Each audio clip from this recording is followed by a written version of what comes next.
Recently, we have been seeing some of our favorite games being re-released with a new version aimed at a younger audience. These games are still trying to keep the core mechanics and design there that made these games fun, while at the same time streamlining as well as simplifying some of the rules in order for usually younger kids to be able to play along. Now, Everdell has thrown their hat into the ring with My Lil Everdell, which is designed to have simplified rules in order to still have the fun though of building up your village of critters, buildings, all with using your friends in order to gain those resources and prove that you are the master town planner. Let's see what they're able to keep intact from Everdell, what they've changed, and whether this is a game that you may be interested for someone younger in your play group.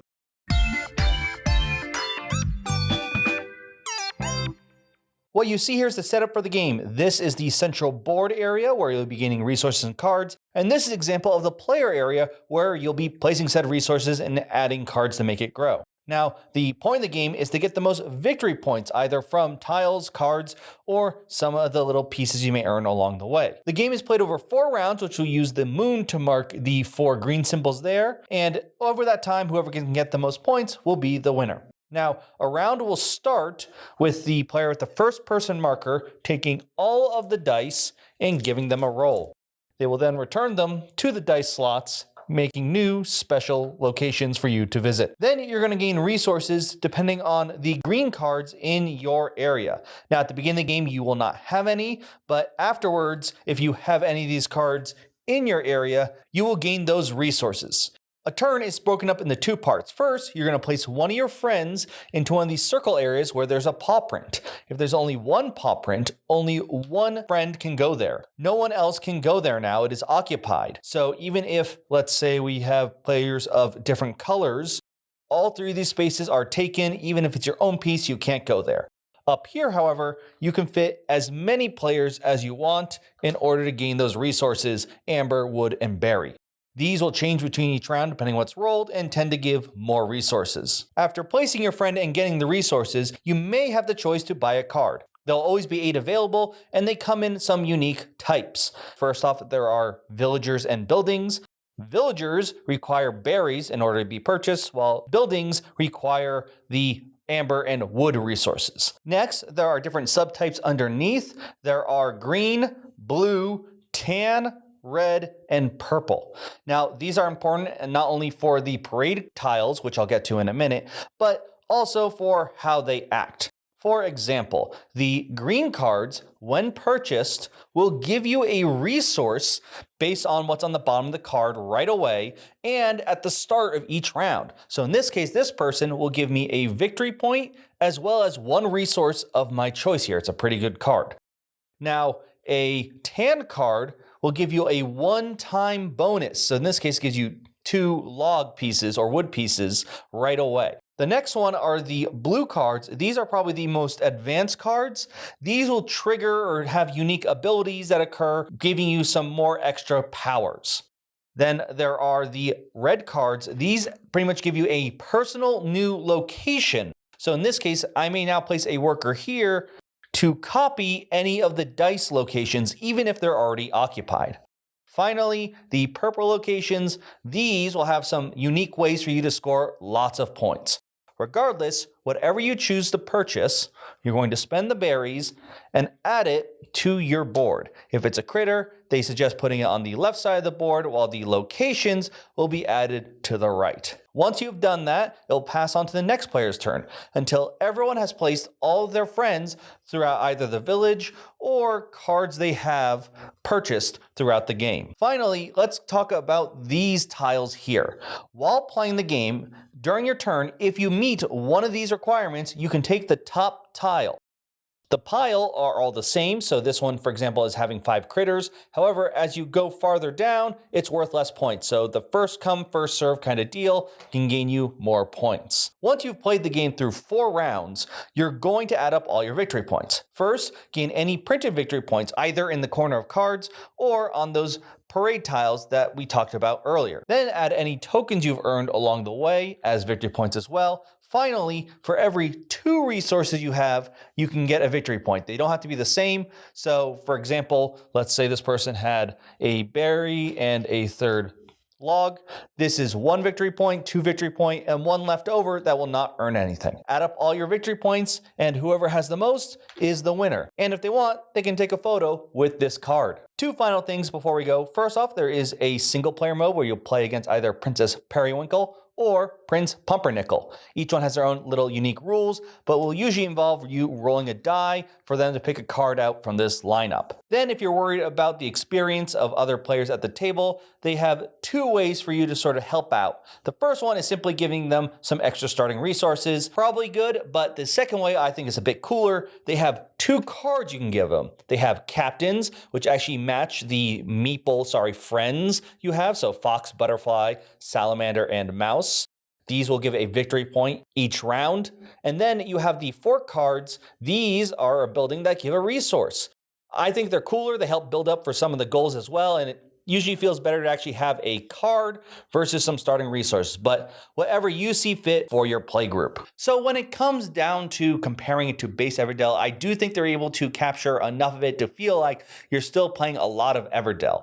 There's definitely the obvious signs if you have played the regular one of like obviously not as much combination, weird rules interactions, but you're still going to get that feel of gathering the fun little resources, spending them for the villagers and for the town places, as well as of course just trying to gather up your combinations right and get that high score value.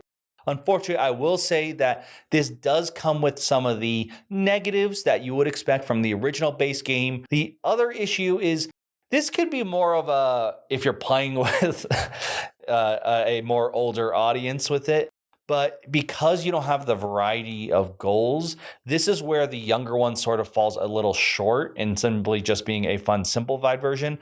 Because everything's simplified, there isn't as much of the trying to find these different combination and mechanics within the cards. You're sort of just going for, this one gives points, this one gives this.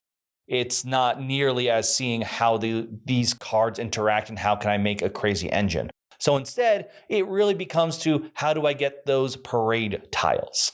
And because of that, depending on just what comes up, there are certain cards, I don't think they're broken, but certain cards I just think are really good, especially compared to other ones, and might help you get some of those goals faster than the rest. Now, I know it sounds a little silly, like bearded man complaining that this game simplified kind of deal, but it's something that I just noticed that is sort of the double-edged sword of a simplification.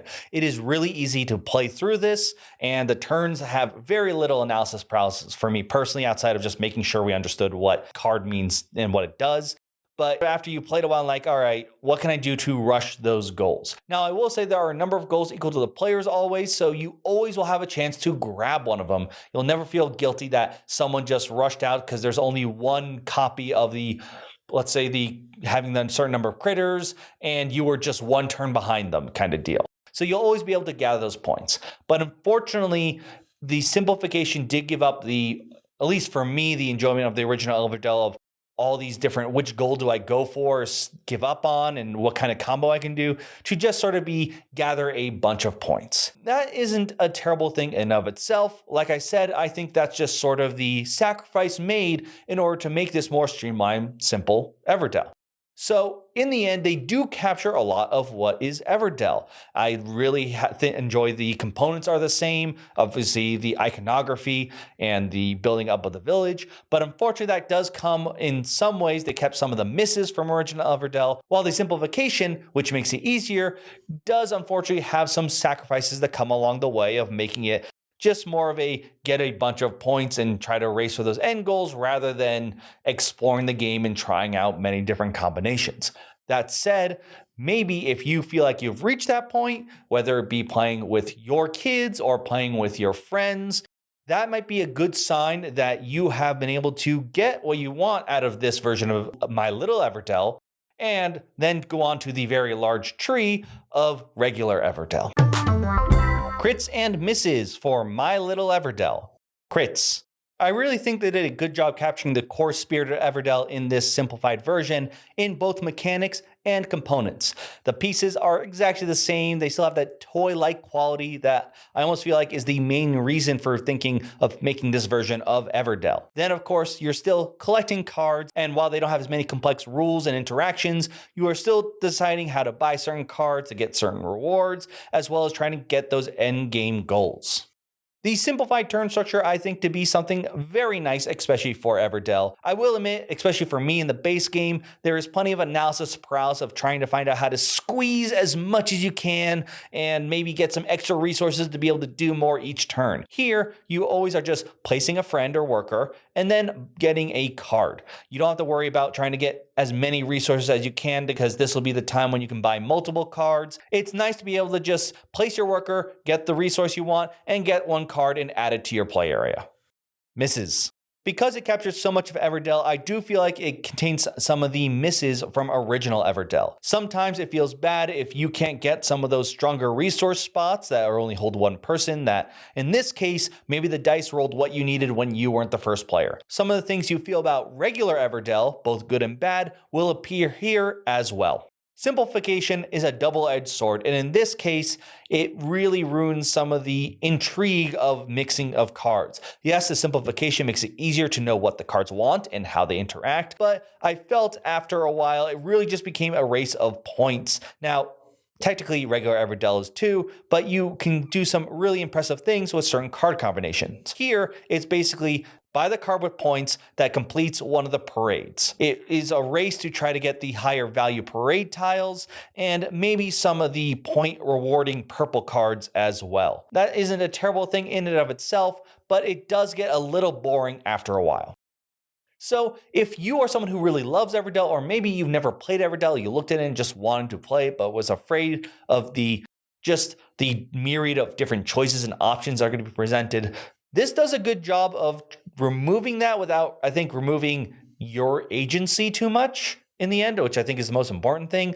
You're still thinking of buying certain things, trying to see if you can get certain goals before other players. So maybe you can focus more on the critters while they're focusing on buildings in order to try to get that one first. It's just, maybe for me at least, I'm at the point where I like that crazy weird interactions of Everdell, but this still keeps a lot of the core stuff, and honestly, the most important thing to me, the components. I like playing with the little berries and amber pieces. So if you are a fan of Everdell and maybe you have kids and like to teach them, but you're afraid that they're going to spend too long or see a block of text on some of the cards and just not want to have to deal with it, this does a good job of keeping things still core, not just mechanically, but visually, so it wouldn't be hard for them to read and understand the new cards, while not having to spend some time to find out how a certain card interacts with another card if you buy these two cards at the same time, that kind of deal. I think they did a good job here for a game that was asking for it, mostly because the theme is cute little critters and the many toyish-like components. So that being said, let me know your thoughts if you had the chance to try this at PAX Unplugged, or if you are excited to play this game with either friends or family. And if you think this does just the right amount, do you disagree on one of my thoughts on this? Or do you think there is something that they could throw in from regular Everdell that would still work with this simplified version? I'd love to hear all your thoughts on this and regular Everdell as well in the comments down below. But for now, thank you so much for listening. Of course, doing the usual stuff, not just comments, the like, the share, subscribe. I'm sure everyone at this point knows that's what YouTubers want. And of course, to all my patrons, thank you so much. You are all so helpful to all my rollers. But for now, I'm Will, and this has been Roll for Crit.